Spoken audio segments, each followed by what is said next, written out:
A toddler lies awake at night. He turns. He groans. His eyes remain wide open. Across the world, millions of parents reach for a quick fix in a plastic bottle, a soft, fruit-flavored gummy infused with melatonin. But in a quiet home on the outskirts of Tokyo, a Japanese mother does something completely different. She turns off the bedroom lights. She sits on the futon beside her child. She begins a gentle, rhythmic practice that Japanese parents have relied on for centuries. No supplements, no screens, no endless battles at bedtime. Within minutes, the child's breathing slows down. His muscles relax into the bed. He falls into a deep, restoring sleep. She hasn't just put her child to sleep. She has activated an ancient psychological secret that Western medicine is only now beginning to understand. Japan consistently ranks among the top countries for sleep efficiency and childhood self-regulation, yet Japanese culture rarely relies on sleep medications for young children. A landmark sleep study conducted by Dr. Mindell at St. Joseph's University examined bedtime routines across more than 10,000 families globally. The findings were clear. Consistent, sensory-soothing bedtime practices directly correlated with faster sleep onset and significantly fewer night awakenings, outperforming chemical interventions over time. Stay with me, because in the next 8 minutes, you are going to understand exactly why a simple Japanese night ritual calms a child's nervous system far better than any over-the-counter sleep aid ever could. Now, I know what you might be thinking. My child is far too hyperactive for a quiet bedtime routine to work. But here's the counterpoint. Hyperactivity at night is rarely about excess energy. It is almost always a sign of an overburdened nervous system trying to process a day full of overstimulation.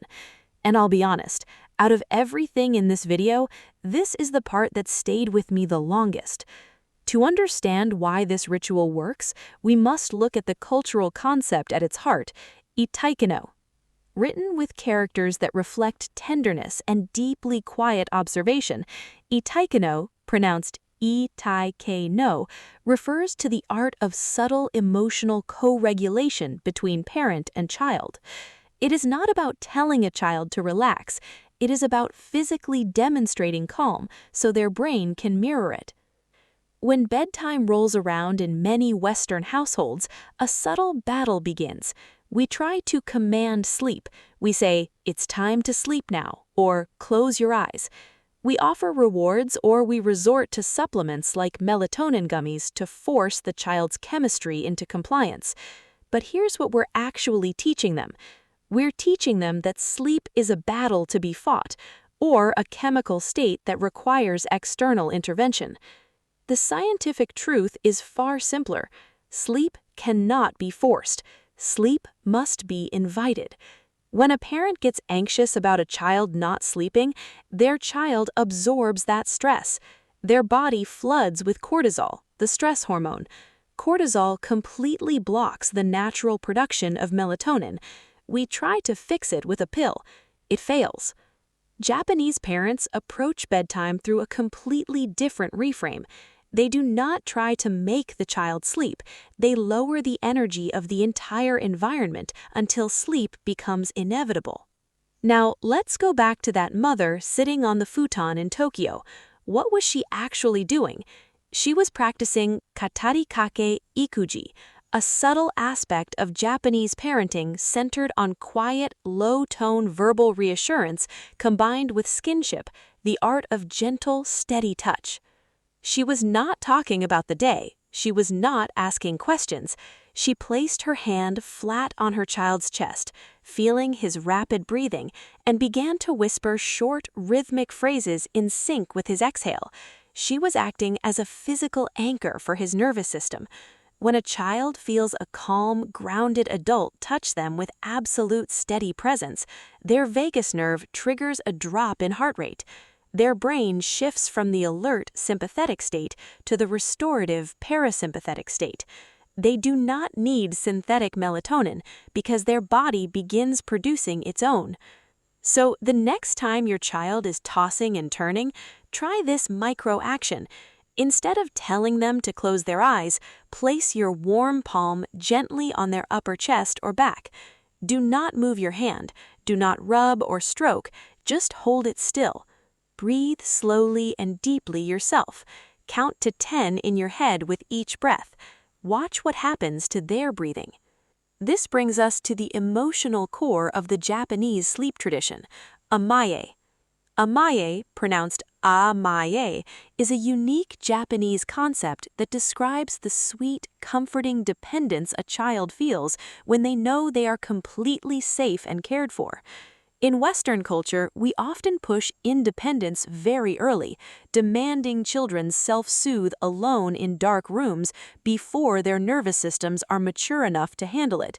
We treat dependence as a weakness. Neuroscience tells us something profound. A child cannot learn genuine independence until they have first experienced absolute emotional safety. When a child feels isolated at night, their brain interprets the dark room as a threat. Their amygdala fires up.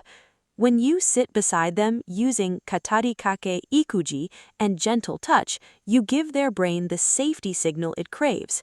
When a child knows in their bones that love and safety are present in the dark, fear dissolves. A peaceful brain is a sleeping brain, and a sleeping brain is a loved brain. Now, here's where it gets really interesting.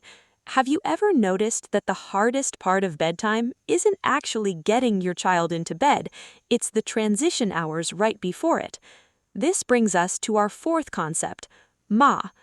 Ma, pronounced ma, is the Japanese philosophy of negative space, or the intentional pause between actions.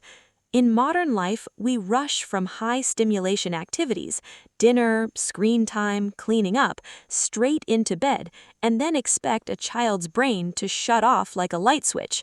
It doesn't work that way.